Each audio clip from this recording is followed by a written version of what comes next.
Assalamualaikum warahmatullahi wabarakatuh.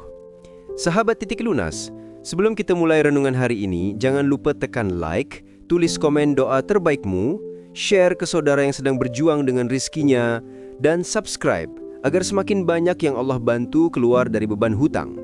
Semoga setiap klik dan doa yang tulus menjadi sedekah jariah dan pembuka jalan rizki yang halal dan berkah. Hari ini kita akan merenungkan satu hal penting dalam hidup. Rizki tak akan tertukar, tapi harus diatur. Kalimat yang menenangkan, tapi juga mengandung tanggung jawab besar. Keyakinan dasar, rizki tak akan tertukar. Seringkali hati kita gelisah melihat orang lain lebih dulu sukses, lebih cepat kaya, atau tampak lebih mudah hidupnya.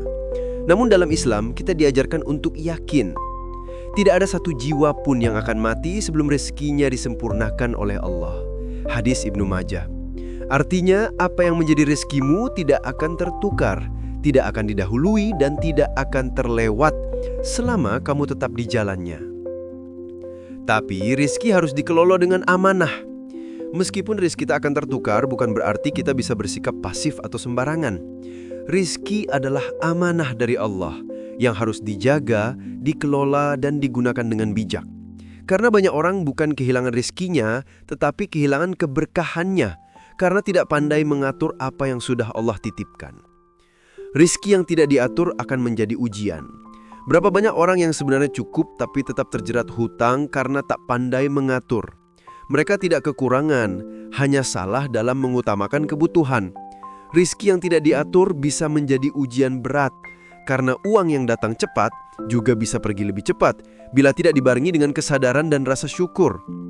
Menyadari bahwa rizki adalah titipan, bukan kepemilikan. Salah satu sebab hati tidak tenang dalam urusan harta adalah karena kita menganggap rizki itu milik kita sepenuhnya. Padahal sejatinya itu hanyalah titipan dari Allah, dan setiap titipan pasti akan dimintai pertanggungjawaban. Jika rizki digunakan di jalan yang salah, ia bisa menjadi beban di akhirat. Tapi jika diatur dengan amanah dan hati yang ikhlas, ia menjadi sumber pahala dan ketenangan. Mengatur rizki dengan ilmu dan doa.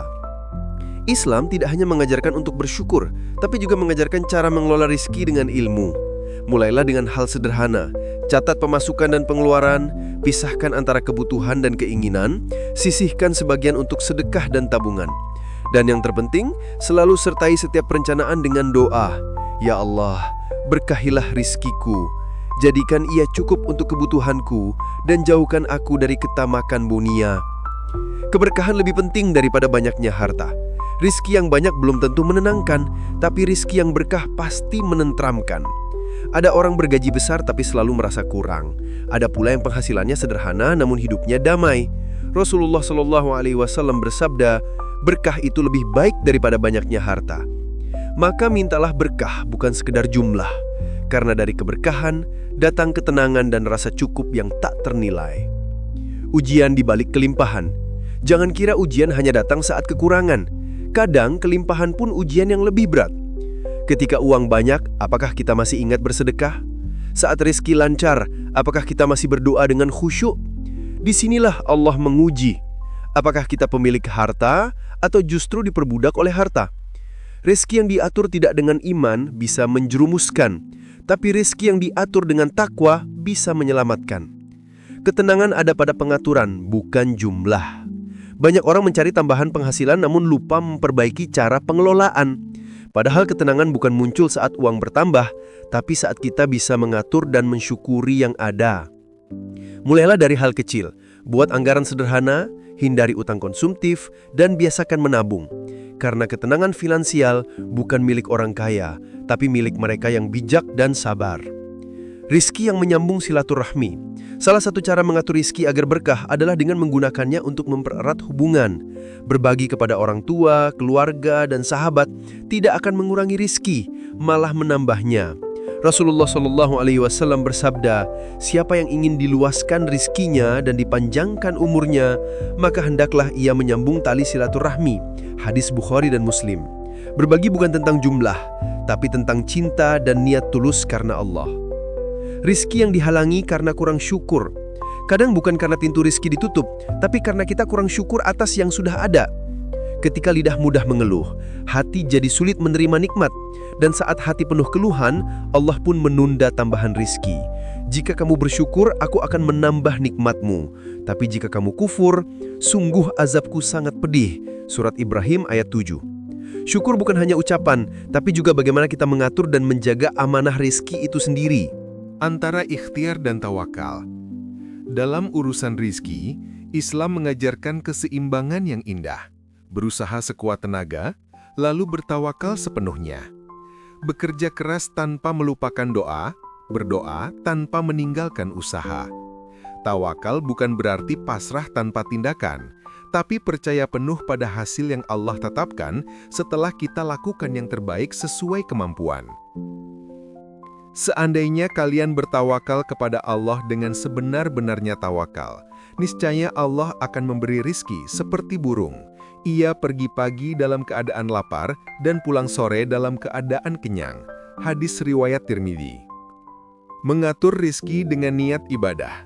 Ketika niat kita benar, bahkan pekerjaan dunia pun bisa bernilai ibadah. Mengatur keuangan keluarga, menabung untuk masa depan anak, atau membayar hutang tepat waktu. Semuanya bisa menjadi amal jika diniatkan karena Allah.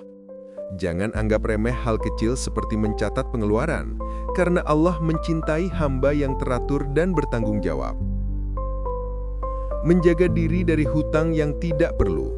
Salah satu bentuk pengaturan rizki yang bijak adalah menjauhi hutang konsumtif, yaitu hutang untuk hal-hal yang tidak mendesak dan tidak bermanfaat. Rasulullah sampai berlindung dari hutang dalam doanya. Ya Allah, aku berlindung kepadamu dari lilitan hutang dan tekanan manusia. Hadis riwayat Abu Daud. Karena hutang bukan sekedar urusan uang, tapi juga menyita ketenangan hati dan kedamaian hidup. Jangan lupa sedekah meski sedikit. Kadang, logika manusia berkata, kalau aku sedang kesulitan, bagaimana bisa bersedekah? Namun logika iman justru berkata sebaliknya, bersedekahlah, niscaya Allah cukupkan rizkimu. Sedekah bukan mengurangi harta, tapi justru membuka jalan datangnya pertolongan. Tidak akan berkurang harta karena sedekah. Hadis riwayat Muslim. Sedikit yang diberi dengan ikhlas lebih berharga daripada banyak yang enggan dibagi. Menemukan ketenangan dalam kesederhanaan. Ketika kita mulai sadar bahwa rizki tidak akan tertukar dan kita belajar mengatur dengan bijak, akan lahir ketenangan dalam hati. Kita tidak lagi cemas dengan urusan dunia karena tahu bahwa yang penting bukan seberapa banyak, tapi seberapa berkah. Kesederhanaan bukan tanda kekurangan, tetapi tanda bahwa kita telah memahami makna cukup yang diridhoi oleh Allah. Rizki yang menjadi jalan kebaikan. Ketika rizki diatur dengan hati yang bersih, Allah akan menjadikannya jalan kebaikan. Uang bukan lagi sumber stres, tapi alat untuk menolong, berbagi, dan beribadah. Setiap rupiah yang dikeluarkan dengan niat karma Allah akan berbuah pahala dan mendatangkan ketenangan. Inilah rahasia hidup berkah, mengubah rizki menjadi jalan menuju ridho Allah. Jangan bandingkan rizkimu dengan orang lain. Setiap orang punya takaran rizki yang berbeda. Allah Maha Adil dalam membagi, meski kadang mata manusia sulit memahami. Jangan bandingkan dirimu dengan dirimu yang kemarin. Apakah hari ini kamu lebih bersyukur, lebih sabar, dan lebih dekat kepadanya? Allah tidak pernah telat memberi. Kadang kita merasa rizki terlambat datang. Namun percayalah, Allah tidak pernah telat memberi. Dia tahu kapan waktu terbaik untuk memberimu. Karena rizki bukan hanya tentang uang, tapi juga tentang waktu, kesehatan, dan ketenangan hati. Mungkin rizkimu belum datang dalam bentuk rupiah, tapi sudah hadir dalam bentuk kedamaian, keluarga yang saling mendukung, atau doa yang dikabulkan perlahan. Saat rizki terasa sempit, jangan putus asa. Ketika rizki terasa sempit, bukan berarti Allah marah, tapi mungkin Dia sedang mengajarkan kesabaran dan keikhlasan. Gunakan masa sempit itu untuk mendekat, bukan menjauh. Perbaiki doa, perbanyak istighfar, dan koreksi cara mengatur harta.